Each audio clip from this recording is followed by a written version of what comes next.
Olá, estou de volta, professor Guilherme Tuxa, falando sobre periodização e treinamento no esporte. Os 3 vídeos que foram gravados, eles foram basicamente uma contextualização para que a gente entre agora na parte mais específica da discussão, que eu tenho certeza que vai ser mais interessante para você.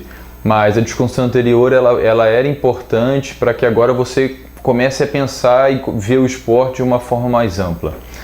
A intenção agora é a gente discutir 3 conceitos que eu trouxe sobre treinamento esportivo, para que a gente possa entender o treinamento também de uma forma mais ampla.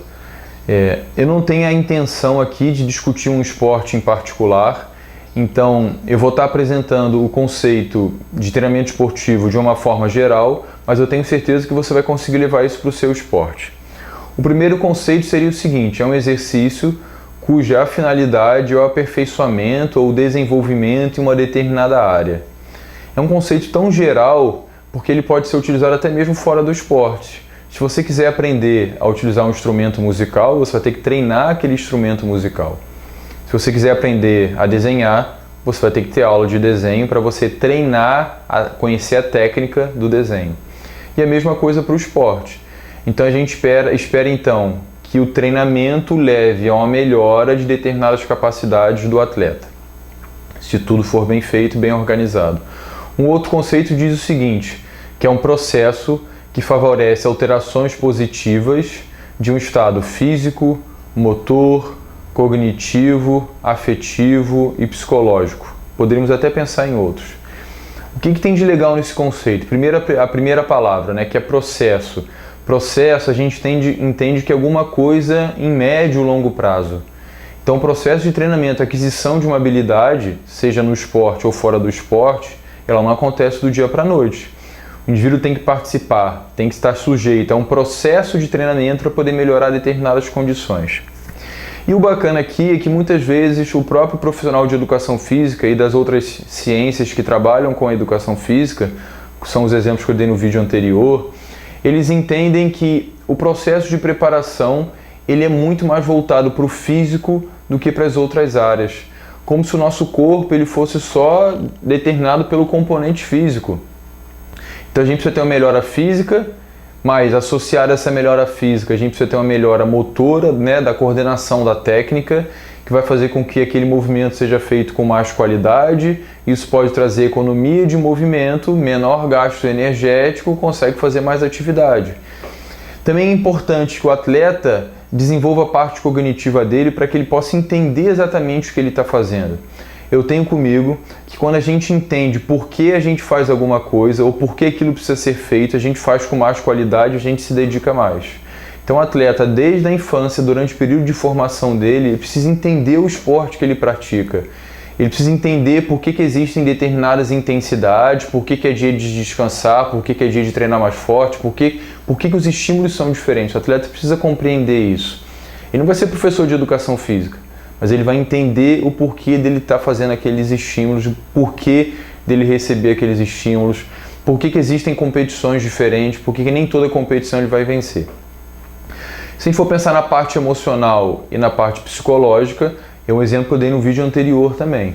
Muitas vezes o processo de treino ele é muito mais doloroso em termos emocionais do que em termos físicos.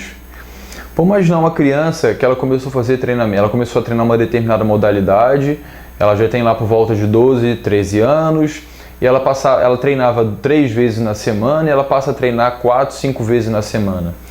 Essa maior dedicação ao treino e o fato dela abrir mão de outras coisas que ela estava acostumada a fazer, muitas vezes vai fazer com que ela tenha um bloqueio emocional no início em função dessa maior dedicação ao treinamento, por mais que ela goste. Ela está abrindo mão de outras coisas.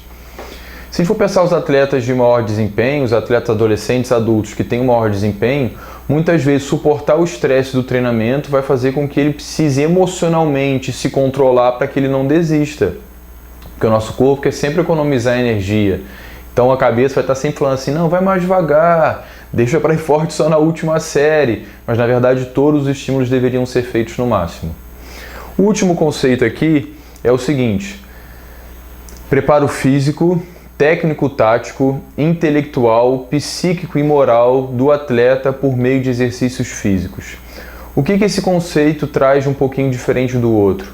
A ideia do desenvolvimento moral. Então, isso no esporte é muito marcante, né? A gente espera que um atleta ele tenha um bom comportamento, que ele seja ético, ainda mais na sociedade que a gente vive hoje.